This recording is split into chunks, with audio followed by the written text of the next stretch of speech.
Buen día a todos. Nos amamos, nos extrañamos, nos gusta pasar tiempo juntos. Por eso a veces nos entristece cuando no nos podemos juntar y queremos estar juntos. Nos hace bien estar juntos. Yo le doy gracias a las mamás que traen los bebés, los nenes.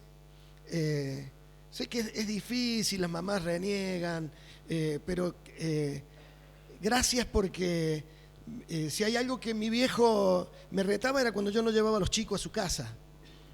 Entonces, nos hace bien que traigas tus hijos, que molesten, que estén, pero nos hace bien.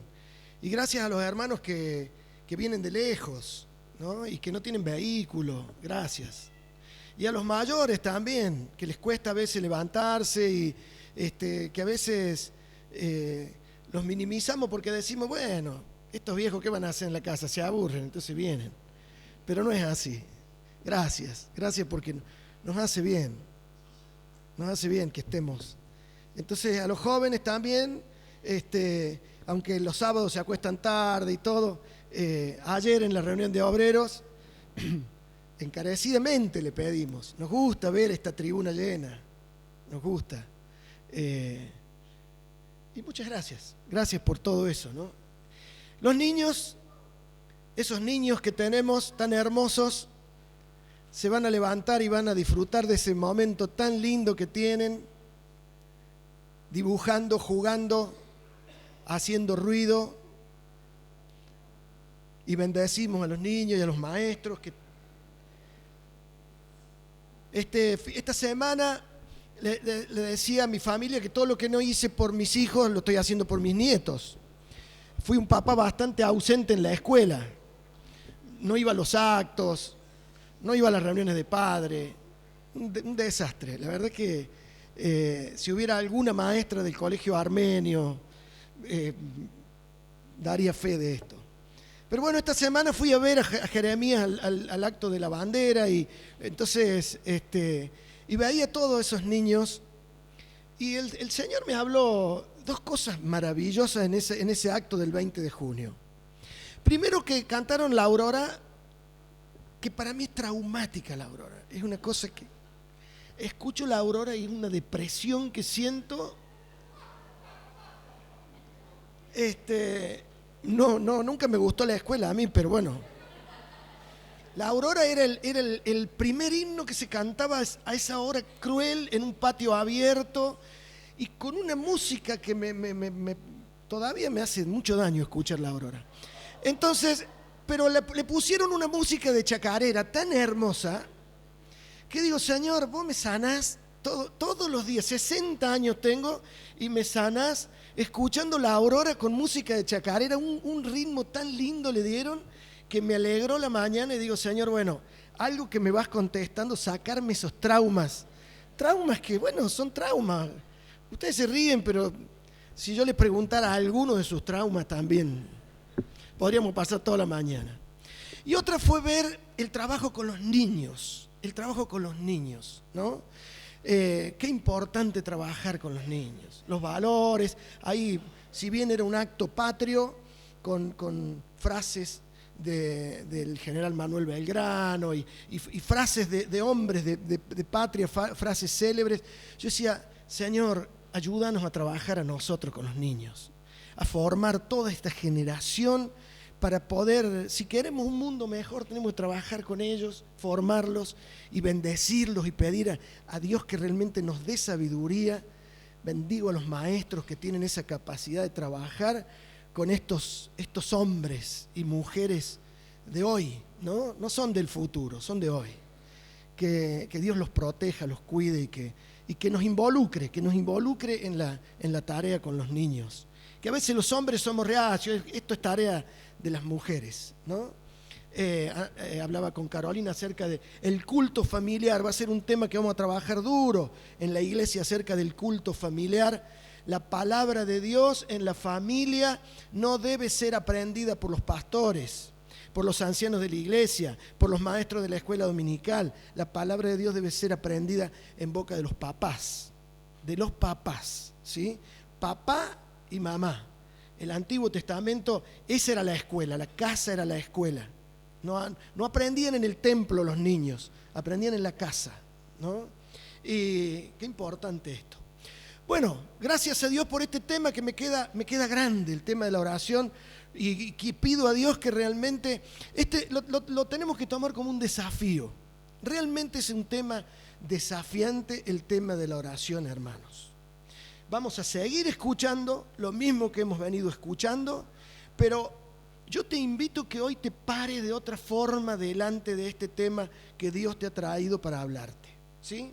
El tema de la oración, habíamos visto que no era una actividad, sino que es un estilo de vida. La oración no es una actividad. La oración no es un acto donde yo participo como participo de la enseñanza, como participo de la limpieza de la iglesia, como participo del acomodar de las sillas. Bueno, también participo de la oración como una actividad más. No, la oración es un estilo de vida, y como en todo estilo de vida, nosotros tenemos un ejemplo. El mejor ejemplo es al ejemplo que vamos a observar y a ver, y hoy justamente hablamos de esto, ¿no? De observación. ¿Por qué orar? ¿Por qué orar? ¿Por qué, si Dios sabe, conoce todas tus peticiones? Dios conoce tu corazón. Dios te conoce antes de haberte creado. ¿Por qué orar? ¿Por qué orar? Lucas 5:16. Solamente este versículo le pido que busquen, 5:16. Después los otros he tratado de plasmarlos en la pantalla para no usar tiempo buscando. Pero Lucas 5:16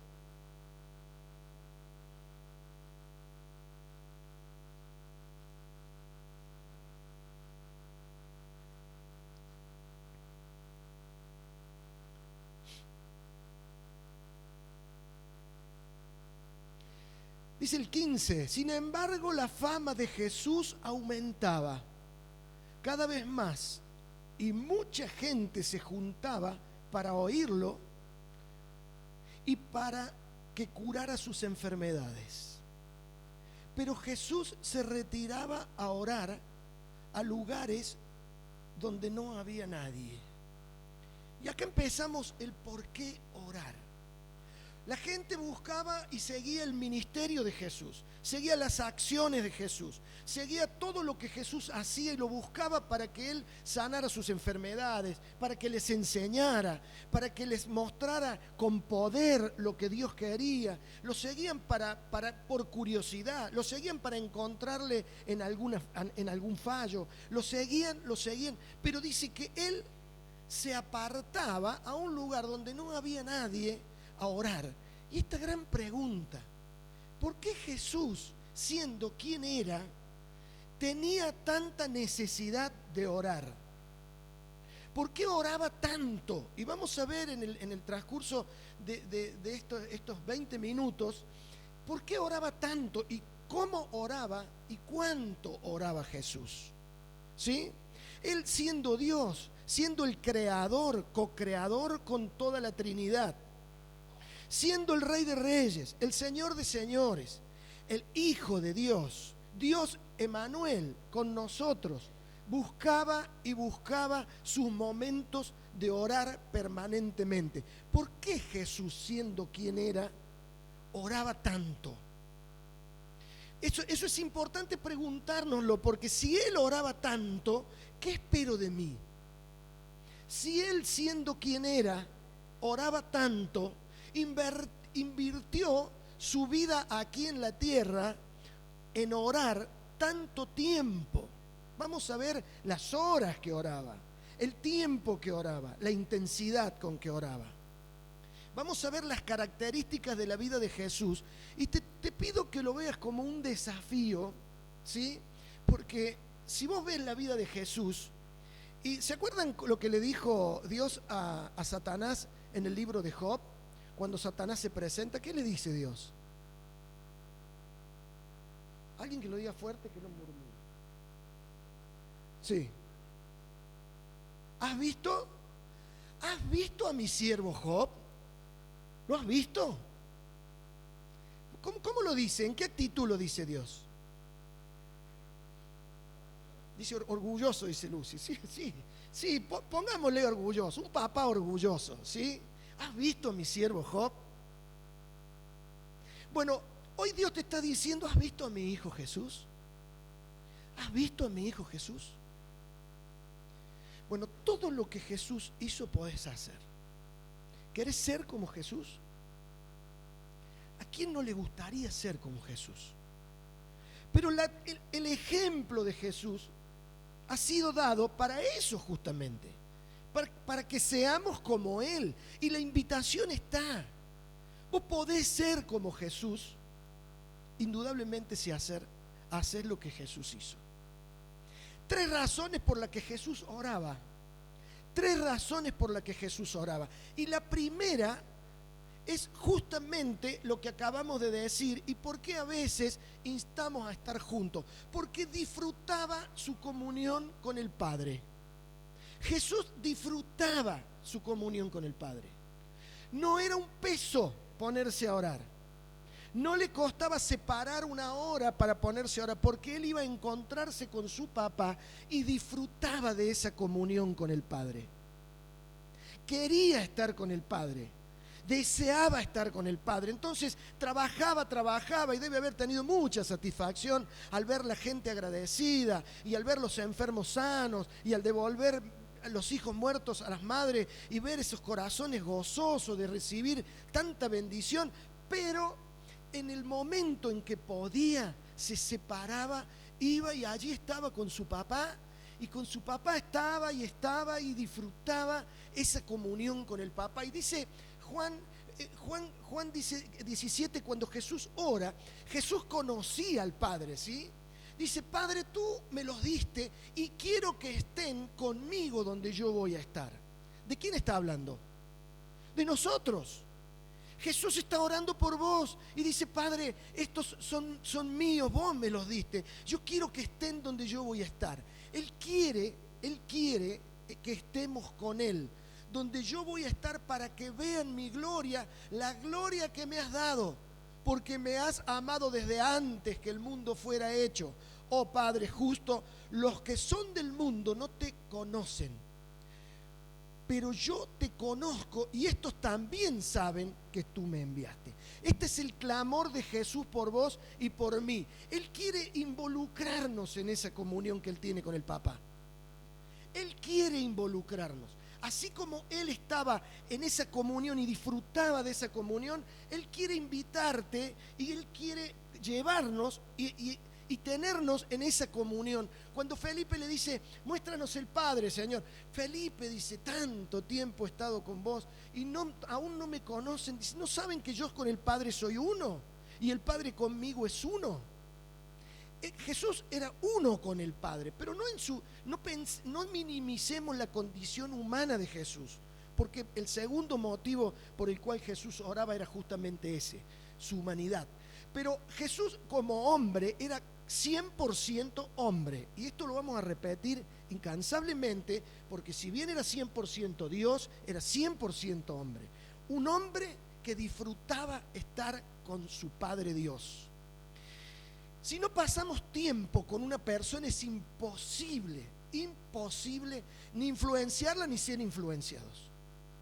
No, es imposible que yo influencie a mis hijos si yo no estoy tiempo con él. Y tenemos 5 hijos, con algunos hemos tenido más tiempo que con otros y eso se nota. Y tenemos personas y aquellos papás que han tenido que viajar y se nota cuando tenemos poco tiempo de influencia. Mientras más tiempo pasamos, más influenciados somos por la misma. Hay una ley que se llama la ley de contemplación, que dice, me parezco a lo que contemplo. Me parezco a lo que contemplo. Y contemplar no es hacer la revisión cama por cama que decía el pastor Ricardo recién. Contemplar es sentarse y observar. Contemplar es sentarse meterse viajar con nuestros ojos y meter nuestro ser dentro de lo que contemplamos. Y si hay algo que te fascina contemplar, pensá en esto: contemplar, nos parecemos a lo que contemplamos. Jesús pasaba horas, días, noches contemplando y disfrutando la comunión con su Padre. ¿Saben lo que es eso? ¿Qué es eso? Un girasol. ¿Por qué se llama girasol? Porque va girando y buscando el sol, ¿cierto? Bueno, ¿saben que algo que aprendí? Le decía a Marialita, que ella es ingeniera agrónoma, que esto tampoco lo sabía. Le digo, no solo en tu facultad vas a aprender cosas, sino en la iglesia se aprende todos los días.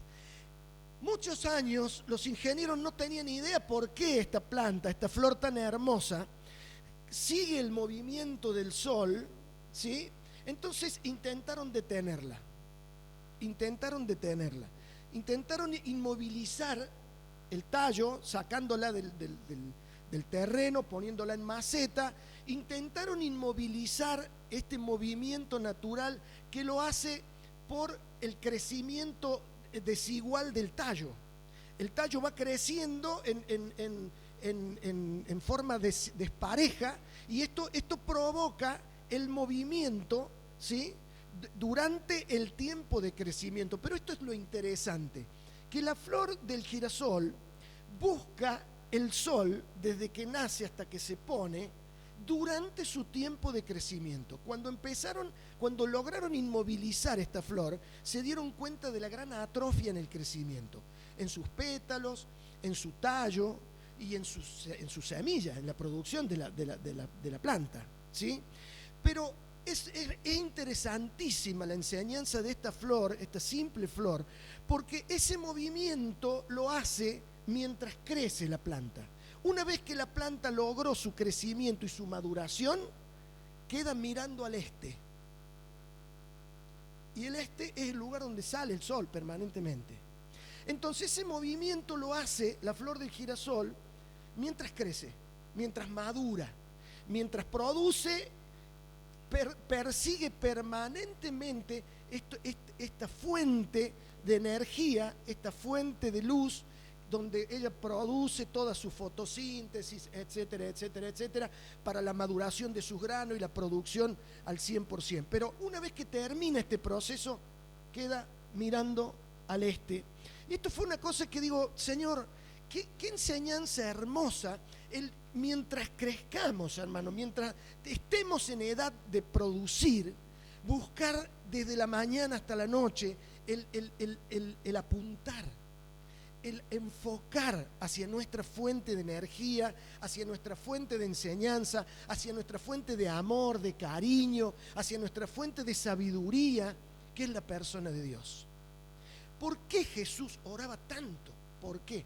Dice Mateo 14:23, cuando la hubo despedido a la multitud, Jesús subió a un cerro para orar a solas. Al llegar la noche, estaba allí, todavía orando solo. Dice el verso 14, por aquellos días Jesús se fue a un cerro a orar y pasó toda la noche orando a Dios. Unos 8 días después de esta conversación, Jesús subió a un cerro a orar, acompañado de Pedro, Santiago y Juan. Mientras oraba, el aspecto de su cara cambió y su ropa se volvió muy blanca y brillante. El estar con el Padre, el estar en la presencia de Dios, era lo que Jesús tenía de diferente, y fue lo que los discípulos, cuando Él baja de estar orando, le dicen, Señor, enséñanos a orar. Lo vimos el domingo pasado. Enséñanos a orar, como Juan le enseñó a sus discípulos. Enséñanos esto, queremos aprender este estilo de vida. Hermanos, tiemblo al decir esto, porque tengo que tomar esto como un desafío para que mi vida cambie en este estilo de vida de oración. Siento que Dios nos está pidiendo un cambio de vida al tocar este tema. Involucrarnos en esta comunión que Dios tiene con el Padre. Jesús viene a un mundo no fácil, viene a un mundo de pecado, nada menos que a morir y a cargar con todo el pecado de la humanidad. Sabe que para semejante misión no viene con una máquina de fotos, no viene en bermuda con chancleta, con pantufla, con el bronceador en el bolso. Hermanos, viene a una tarea que realmente iba a ser imposible si esa comunión con el Padre no era permanente. Un enemigo que desde que nació lo hostigó para matarlo, y después que no lo pudo matar, lo hostigó para que no muriera, porque muriendo era vencido el enemigo.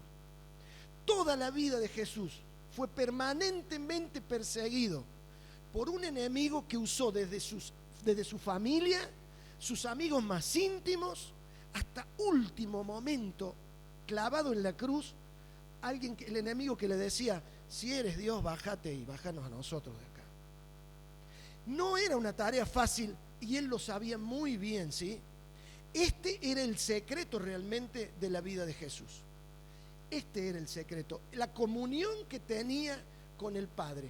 No esperes una vida de oración poderosa si no tenemos una vida de comunión poderosa como la que tenía Jesús. ¿Cómo me gustaría orar como Jesús y tener los resultados de oración que tenía Jesús? Claro, pero la vida de Jesús no. Y dice Juan: yo soy la vid, dice Jesús en Juan, relatado ahí en capítulo 15. Ustedes son las ramas, el que permanece unido a mí y yo unido a él, da mucho fruto. Pues sin mí, ustedes, ¿qué pasa? No pueden hacer nada. No pueden hacer nada, hermano. Yo me he preguntado tanto, ¿por qué mis oraciones no tienen respuesta, Señor? ¿Por qué tanto tiempo orando por lo mismo, Señor? ¿Por qué no me contestan las oraciones? ¿Qué pasa que yo oro y no pasan las cosas que yo quiero que pasen? ¿Qué pasa, Señor? ¿Sí? Y ya venimos escuchando desde el tema del mes pasado que el Espíritu nos debe enseñar a orar. Y debo aprender a orar. Porque los discípulos le pidieron: enséñanos a orar. Entonces, ¿qué es lo que nos tiene que enseñar? A rezar el Padre Nuestro. Hermano, de chico lo sé. De chico un sacerdote me enseñó el Padre Nuestro y no me lo olvidé nunca más. ¿Eso tengo que pedirle a Jesús que me enseñe? No, hermano. No es aprender a rezar el Padre Nuestro. Aprender a orar es aprender a vivir una vida como la que Jesús vivió con su papá. Una vida de comunión permanente. Una vida apuntando al rostro de Dios y viviendo desde la mañana hasta la noche en una actitud de oración. Fíjese, Lutero, y como otros grandes hombres de Dios, ¿no? Pero Lutero decía: si no dedico 2 horas cada mañana a orar, el diablo tiene la victoria durante todo el día. Decía él: tengo tanto que hacer que no puedo seguir adelante sin dedicar 3 horas diarias a orar. ¿Consideraba Lutero la oración como una pérdida de tiempo? Todo lo contrario. Tengo tanto que hacer que si no invierto 3 horas en orar, estoy seguro que voy a perder mucho más tiempo y se me va a complicar la cosa. Aquel que ha orado bien, esto miren para los jóvenes, los alumnos del Instituto Bíblico, los que les gusta estudiar, aquel que ha orado bien, ha estudiado bien. Wesley decía: cuando me levanto a las 4 de la mañana a orar, y si escucho a algún mercader dando vueltas, me avergüenzo tanto escuchando que él está sirviendo a su Señor antes que yo el mío. Pero hay infinidad de frases. Yo comenté que es el tema en el que más unanimidad de criterio vas a poder encontrar en los distintos escritores. La oración es un tema donde tenemos tanta literatura y parece que la tuviéramos tan clara. Pero ¿cuánto nos falta aprender a orar? Aprender a orar. La oración no es una actividad, es una manera de vivir, es una experiencia con Dios. A medida que vamos teniendo experiencias con Dios, es lo que nos va a dar el deseo de orar. Es lo que nos va a dar ese deseo no de que suene el despertador a las 6 de la mañana y decir: ¡ay, me tengo que levantar a orar! No, ese es lo que la experiencia con Dios es lo que me va a dar el deseo de que lleguen las 6 de la mañana para tener una experiencia nueva. ¿Qué tendrá preparado el Señor para mí esta mañana? Cuando voy a una visita, orar un tiempo antes para ver cómo me va a sorprender el Señor. Agustín decía, nos sorprendemos porque Jesús tornó el agua en vino en las bodas de Caná, y no nos sorprendemos que todos los años Dios transforma el agua en vino en las vides, que llueve, se riegan las vides, nacen las uvas y luego se transforman en vino. Y hemos perdido la capacidad de sorprendernos, de que Dios nos sorprenda. La oración es una íntima comunión con el Trino Dios. Ir al Padre en el nombre del Hijo, por medio del Espíritu Santo, que es el que nos enseña a pedir como conviene. Es hermoso poder tener una experiencia nueva con Dios. No me importa los años que haga que estás caminando con el Señor, ni cuántas horas habrás orado en tu vida. Yo te pido que vos desde hoy tomes este desafío de Dios y empieces a orar distinto. Que empieces a orar distinto. Pero empezá, busca esa experiencia con Dios. Busquémosla juntos, busquémosla de a dos, busquémosla de a tres, busquémosla solo. Busquemos esa experiencia de orar, de estar con el Papá, ¿sí? A Jesús le encantaba disfrutar la comunión con su Padre y por eso oraba tanto y no acudía a la oración como una actividad para conseguir poder, sino que él salía de la presencia de su Padre con poder porque había estado en la presencia de Dios. Había estado disfrutando de esa presencia. Entonces tenía el poder del Padre y cuando nosotros oramos y pasamos ese tiempo con Dios, ¿saben que cuando Moisés sube al monte y le entrega las tablas, cuando él baja dice que su rostro brillaba, que el pueblo tenía miedo de hablar con él, porque venía iluminado del poder de Dios? Hermanos, es sobrenatural lo que estamos hablando. No estamos hablando de una enseñanza filosófica, no estamos hablando de una conducta humana, estamos hablando de un poder sobrenatural. Cuando hablamos de la oración, no estamos hablando de una meditación trascendental. Estamos hablando de entrar en la presencia del Dios Todopoderoso. Entonces, es algo sobrenatural. Que te cueste creer, eso es natural. Que te cueste creer es natural. Que no te alcance la fe para poder adquirirlo es natural también. Pero el desafío está que hay un Dios que quiere dárnoslo. Dios nos los quiere dar.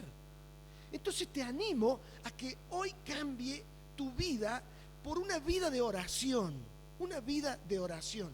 Mientras más tiempo paso con alguien, más parecido salgo. Mientras más tiempo, yo veo personas que han pasado mucho tiempo con otra y me doy cuenta por su forma de hablar, de mover las manos, de caminar. En este tiempo de estar juntos. Y Gigi dice siempre que los matrimonios, cuando ya pasan tantos años juntos, hasta se parecen. Se parecen porque hemos pasado tanto tiempo juntos. Nos observamos, nos miramos, hay cosas que me gustan, hay cosas que no me gustan, imito las que me gustan y las que no me gustan también, y salgo hasta medio parecido. Después bajó Moisés del monte Sinaí llevando las 2 tablas de la ley, pero al bajar del monte no se dio cuenta que su cara resplandecía por haber hablado con el Señor. Qué hermoso, hermano. Ni él se daba cuenta, del resplandor que tenía en su rostro por haber pasado tiempo con Dios. La segunda causa, no me voy a extender mucho, pero no me quiero quedar acá. Hebreos capítulo 5 dice que en los días de su vida mortal, Jesús ofreció oraciones y súplicas con fuerte clamor y lágrimas al que podía salvarlo de la muerte. Y fue escuchado por su reverente sumisión, fue escuchado, aunque era hijo, con mayúscula, mediante el sufrimiento aprendió a obedecer, dice Hebreos. y consumada su perfección, llegó a ser autor de salvación eterna para todos los que le obedecen. Qué cosa tan tremenda, dice Hebreos. Dios aprendiendo algo. Jesús aprendiendo. Dice que aprendió en su vida mortal, aprendió a depender de Dios y no oró. Hay un autor que me encanta porque dice que Jesús en su humanidad necesitaba y dependía de la comunión con el Padre, no con oraciones deportivas, no con oraciones caprichosas, no pidiendo como el nene, el unigénito de Dios. Yo soy tu único hijo, así que como soy tu único hijito, te voy a pedir lo que yo quiera y vos, papá, me vas a dar lo que yo quiera. No, hermanos, no clamó con lágrimas y oraba con sudor como grandes gotas de sangre. Esta era la forma de orar. No tenía oraciones caprichosas, oraciones superficiales. Oraba con oraciones que llenaban el corazón y llegaban al corazón del Padre. Con oración como la que le pidió Josué cuando le dijo: Señor, lo único que te pido es sabiduría para gobernar a tu pueblo. Por cuanto no me has pedido caprichos, te voy a dar lo que me pediste y te voy a dar lo otro. Y un tema bastante importante el de Josué, porque tiene mucho que ver el pedir a Dios sin haber orado bien. Si Dios nos diera las bendiciones que pedimos sin orar bien, las mismas bendiciones nos matarían. Y uno de los pecados capitales es el amor al dinero fácil. Es el enriquecerse fácilmente. A muchos hijos de Dios y a muchas personas llevó a la muerte. El pedir sin haber madurado el pedir mal, sin haber orado bien, sin vivir en una comunión íntegra con el Padre. Cuando lo que hay en juego es nuestra vida o la de nuestra familia, nuestras oraciones no son deportivas. Aquellos que están pasando por momentos de dificultad, aquellos que tienen un hijo, una hija con enfermedad de muerte, hermanos, se pierde el sueño, se pierde el hambre. No se ve la hora de llegar a la presencia de Dios, esperando que Dios me dé la necesidad que tengo. Ese es el clamor. Con ese espíritu oraba Jesús. Y Él lo tiene para mí. Entonces tengo que buscarlo.